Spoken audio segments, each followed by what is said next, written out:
राज्यभरातील कंत्राटदारांची सुमारे 1,00,000 कोटी रुपयांची बिलं थकीत आहेत.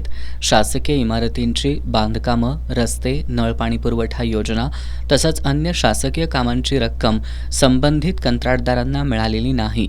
त्यामुळे कंत्राटदारांमध्ये अस्वस्थता आहे. एकट्या कोल्हापूर जिल्ह्यात सुमारे 1200 ते 1500 कोटी रुपयांची बिलं थकीत आहेत.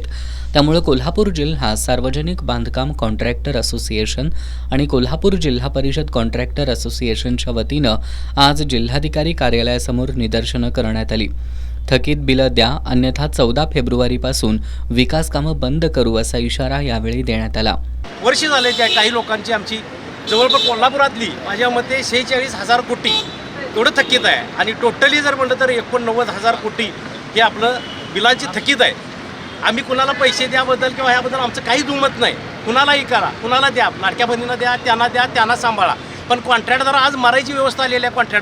कॉन्ट्रॅक्टदार आणि थोडी दिवस थांबलाचा आणि जर कॉन्ट्रॅक्टदारानं आत्महत्या केली तर ती सर्वस्वी शासनावर येईल आणि त्याचं सगळं शासनाला भोगावं लागेल.